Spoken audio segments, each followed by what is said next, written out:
कंचन एक बहुत ही भली महिला थी। सोसाइटी में उनका बहुत नाम था। उनका एक बेटा था तेजस। तेजस की बीवी की कुछ दिनों पहले ही एक एक्सीडेंट में मृत्यु हो गई थी, जिस कारण वो बेचारा बहुत दुखी रहता था। एक दिन की बात है। बेटा तेजस, कब तक तू यूं अकेला रहेगा? 3 महीने हो गए रीना को गए हुए। अब मुझे लगता है कि तुझे दूसरी शादी कर लेनी चाहिए। हाँ भैया, वैसे भी कोई बेटा या बेटी भी तो नहीं है आपकी, वरना उसी के सहारे जीवन कट जाता। माँ, लेकिन मैं रीना की जगह किसी और को कैसे दे दूं? बेटे, रीना मर चुकी है और यही सच्चाई है। ये देख, कुछ लड़कियों की फोटो आई है, रीना से खूबसूरत है ये। इनमें से कोई एक पसंद करके शादी कर ले। अब मैं बुढ़ी हो चुकी हूँ, कब तक जिम्मेदारियाँ संभालूंगी? नाती पोता खिलाने की उम्र हो चुकी है। तभी तेजस घर से बिना कुछ बोले निकल जाता है। देखा माँ, भैया कैसे ताव से निकल गए। वो शादी के लिए मान जाएगा, मेरा राजा बेटा है, तू टेंशन ना ले। वहीं शाम के समय प्रीति, देख तो कौन डोरबेल बजा रहा है।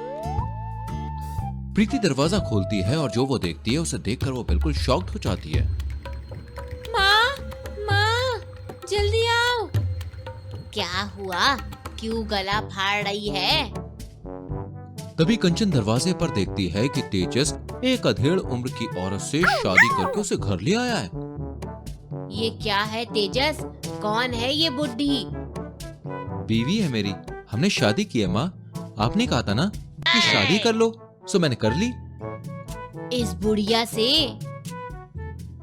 डोंट कॉल मी बुढ़िया सासू। माँ, आई एम जस्ट 56।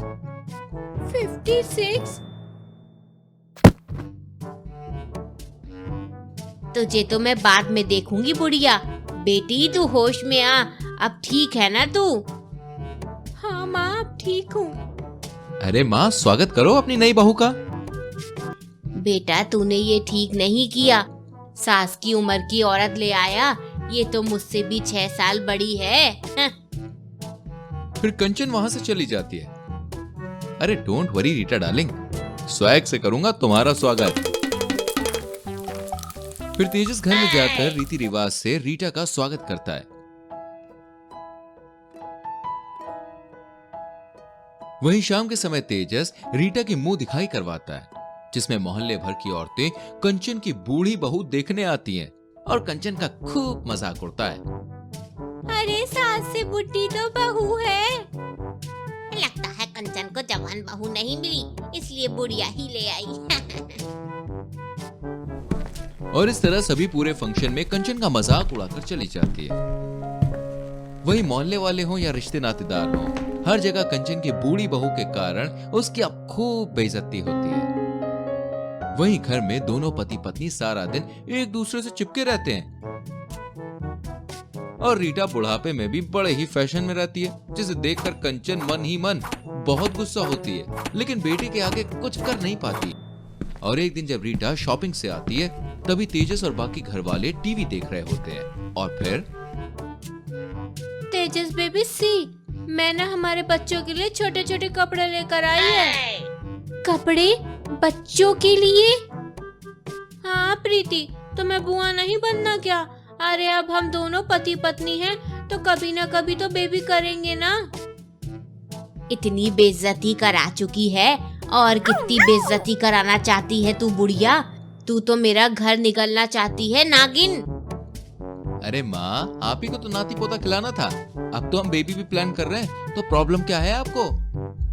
हाँ हाँ, नाती पोता खिलाना है, इसका ये मतलब नहीं है कि तू एक बुढ़िया के बच्चों की दादी बनाएगा मुझे।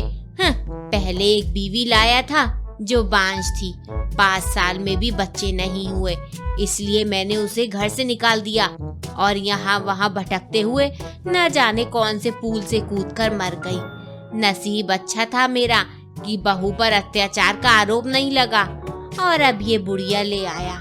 इसके बच्चों की दादी बनाएगा मुझे तू? वैसे भी इसका एक पैर तो कब्र में लटका हुआ है, इसे तो मैं जान से ही मार दूंगी।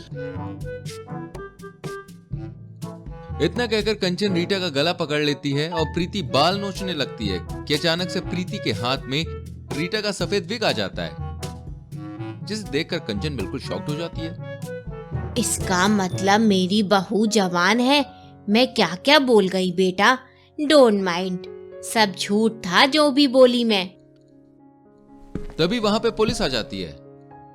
आपने जो भी बोला सब रिकॉर्ड हो चुका है माँ, और ये रीटा कोई और नहीं बल्कि रीना ही है। तभी रीना अपना मेकअप उतारकर वहां आ जाती है, जिसे देखकर सब बिल्कुल हैरान रह जाते हैं। आपको तो यही मालूम है ना कि मैं पूल से कूदकर मर गई, लेकिन सच्चाई ये थी कि तभी तेजस जी ने मुझे आकर बचा लिया और ये हमारा प्लान था। हमने कभी नहीं सोचा था कि एक बच्चे की लालच में आप इतना गिर जाएंगी। इसके बाद तेजस अपनी मां को पुलिस के हवाले कर देता है और बूढ़ी बहू का जवान चेहरा भी सबके सामने आ जाता है, जिसके बाद रीना और तेजस हंसी खुशी अपना जीवन जीने लगते हैं।